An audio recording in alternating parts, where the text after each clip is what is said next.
welcome to the 20th Century Dude channel, home of analog pictures. And today I'm going to show you how to get the Star Wars Despecialized editions without those messy torrent sites. Now, a brief history before I begin.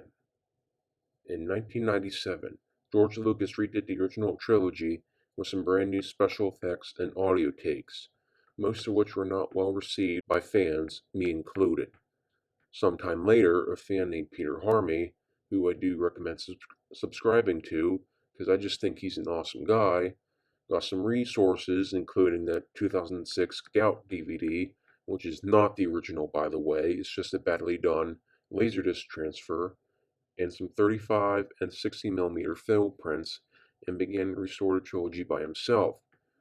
Version 3 of that project is almost ready, in which I guess he uses Project 4K77 as a resource now. I would also be happy to eventually get my hands on 4K77 and 4K83, especially if they are on a Blu-ray or 4K Blu-ray. But I think I'd rather get them on 4K80 releases, that way I can access the entire trilogy that way.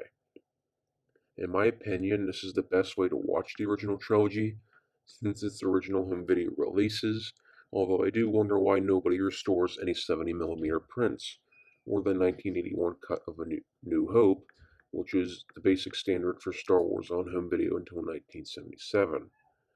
Anyway, before I get off track, I probably should show you how to get these before the video ends. Also, as a bonus, I'll show you how to get the 16mm mono prints from Pugo Grande, since they are at the same place. A known fact, the Star Wars trilogy had 3 main releases: the 70mm with 6-track stereo, the wider 35mm release, and the 16mm Academy mono prints. Rumor has it that there are 35mm mono prints, but I haven't really seen anything of it. First off, you need to go onto any search engine. The one I'm using is DuckDuckGo. I do recommend getting this one because it does the same thing that Google does, but it doesn't track you. It's very private, but it does do the same thing. Anywho, you'll have to type in the Internet Archive, and that's our primary location for today. The Internet Archive is a great place for old, forgotten, or lost things. Many older public domain movies can be found here.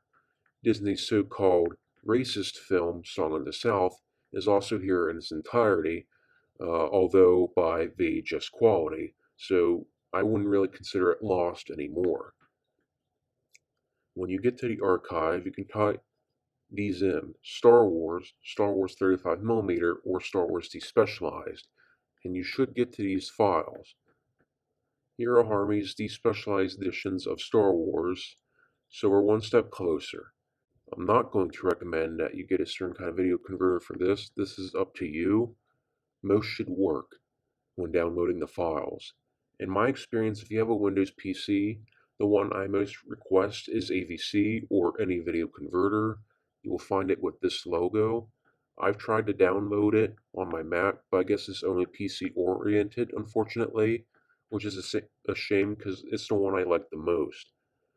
The only Mac one I've tested before is Wondershare Converter, which is mostly free, but I'm not that familiar with it, so I'd probably just stick with AVC for now.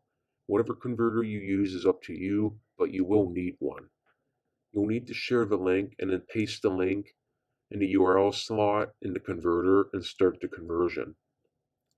Now, these files are pretty large, so this can last hours at a time. I would say for each film, give it about 1 to 2 hours just to convert. And you could do some of them at the same time, although that will take more time and I don't recommend it. You can also see, or you can just type in Star Wars 16mm Pugo Grande, the 16mm mono prints, and this will be the same process as the Despecialized. If you're looking to burn these onto the disc by yourself, then this is the process I would recommend. Either that, or you can find a rare copy on eBay, but I haven't had much luck with that, so we'll just stick to burning it onto a disc by ourselves.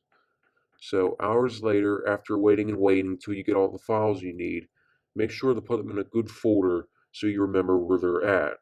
Even after you burn them onto a disc, I would keep all the files because 1, you can also watch them on your computer whenever you want, and 2, You never know when you might actually need them as reference. I myself would also like to keep them there, not only so I can play them on my computer, but so I can actually make my own cut of the original trilogy someday.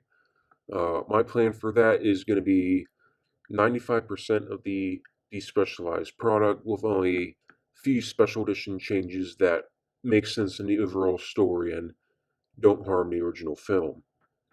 Anyway, when you burn it onto a disk, I don't have software for that on my Mac, but you can, if you have that already, you can basically work around it. But it is technically recommended that you burn onto Blu-ray or dual layer disc. I, however, managed to put each movie on a regular uh, DVD-R disc, although with a slightly compressed quality if you watch them on a 4K smart TV.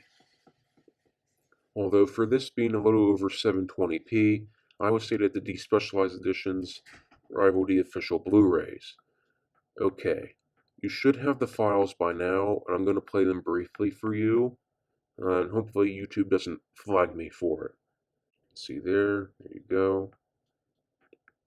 And that's all I have for today. Thank you for watching. This is a pretty cliched response, but do subscribe to my channel because I do not have many at the moment. Have a great day, and may the force be with you.